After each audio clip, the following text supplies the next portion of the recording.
Shalom, saudara-saudara dimanapun berada, salam sehat selalu. Saya menyapa Bapak Ibu saudara-saudara melalui program Roti Hidup Jemaat Immanuel Batakan, mengajak kita semua untuk merenungkan kebenaran firman Tuhan yang terdapat dalam Alkitab yang saya pilih dari 1 Samuel 2 ayat 11 hingga ayatnya yang ke-17. 1 Samuel pasal 2 ayat 11 hingga ayatnya yang ke-17. Sambil Alkitab kita terbuka, kita berdoa. Bapa dalam kerajaan sorga, kami bersyukur buat kesempatan yang indah ini Tuhan, di mana Engkau memampukan kami pada saat ini. Kami akan membaca, merenungkan firman-Mu. Kiranya Roh Kudus-Mu memampukan kami untuk dapat mengerti dan dapat kami lakukan dalam kehidupan kami. Berfirman-Lah ya Tuhan, kami siap mendengar. Dalam nama Tuhan Yesus kami berdoa. Amin. 1 Samuel pasal 2 ayat 11 hingga ayatnya yang ke-17 pembacaan kita saya akan bacakan. Kejahatan anak-anak Eli. Lalu pulanglah Elkana ke Ramah, tetapi anak itu menjadi pelayan Tuhan di bawah pengawasan Imam Eli. Adapun anak-anak lelaki Eli adalah orang-orang dursila. Mereka tidak mengindahkan Tuhan ataupun batas hak para imam terhadap bangsa itu. Setiap kali seseorang mempersembahkan korban sembelih, sementara daging itu dimasak, datanglah bujang imam membawa garpu bergigi 3 di tangannya, dan dicucukkannya ke dalam bejana, atau ke dalam kuali, atau ke dalam belanga, atau ke dalam periuk.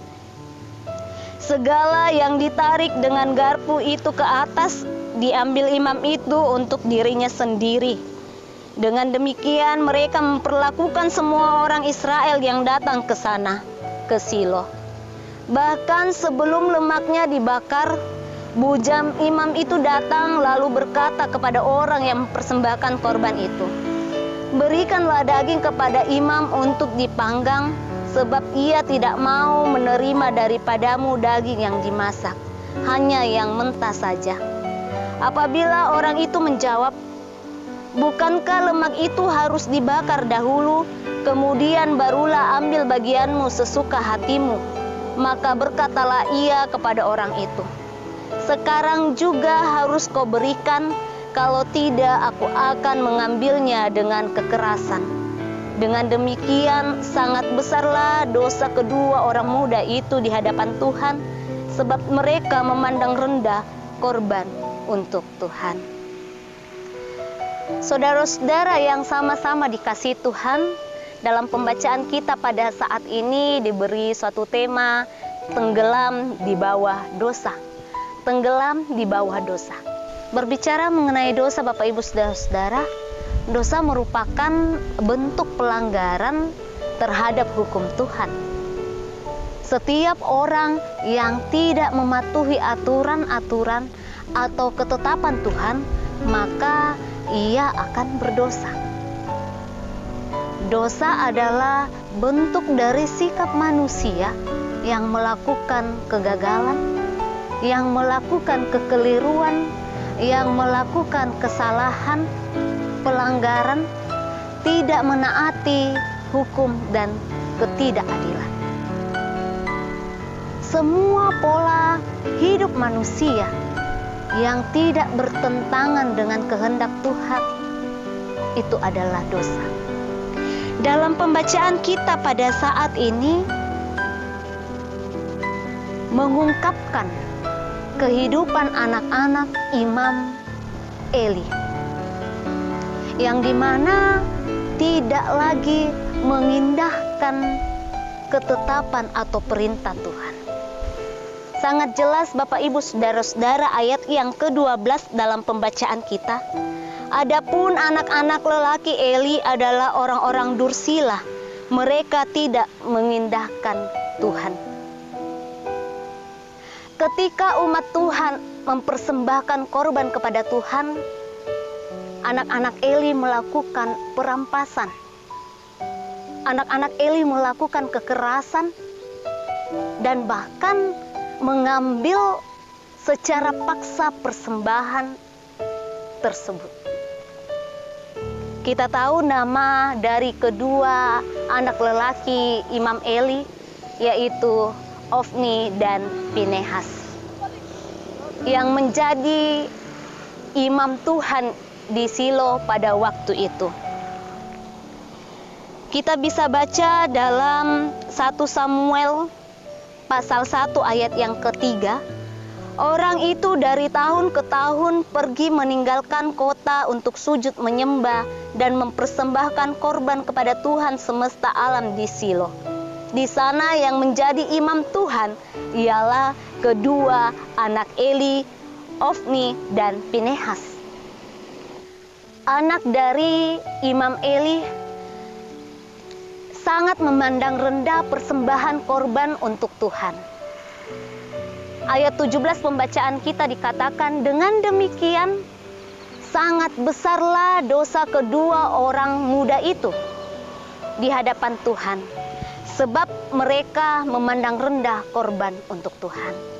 Bapak, Ibu, saudara-saudara yang sama-sama dikasihi Tuhan, ketidaktaatan yang dilakukan oleh anak dari Imam Eli, yaitu Ofni dan Pinehas, membuat Tuhan murka dan keduanya dinubuatkan akan mati. Ofni dan Pinehas pada hari yang sama keduanya mati. Kita sebagai anak-anak Tuhan, Bapak, Ibu, saudara-saudara yang telah ditebus melalui pengorbanan Yesus Kristus di kayu salib, marilah kita menjauhkan diri dari segala dosa agar kita layak disebut anak-anak Allah. Amin firman Tuhan. Mari kita berdoa.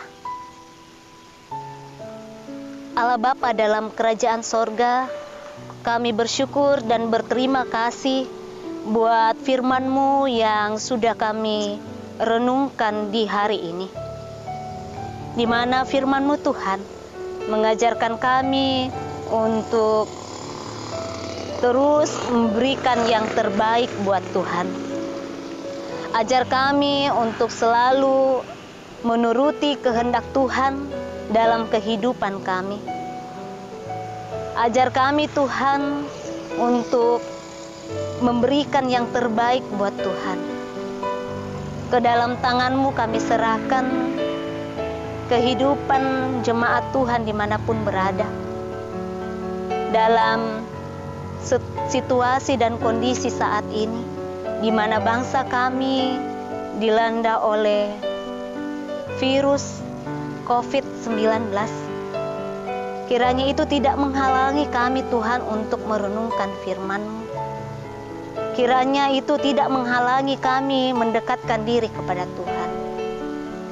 Seluruh kehidupan kami di sepanjang ini kami serahkan ke dalam tangan Tuhan. Tuhan yang bekerja di dalamnya memampukan kami untuk selalu bersyukur atas kebaikan yang Tuhan anugerahkan kepada kami. Ampuni salah dan dosa kami Tuhan, jikalau di sepanjang kehidupan kami pada saat ini selalu menyakiti hati Tuhan. Ini doa kami, ungkapan syukur kami. Terima kasih atas waktu kesempatan yang indah ini yang kami bawa dalam nama anak-Mu Yesus Kristus. Itulah Tuhan dan Juru Selamat kami yang hidup. Amin.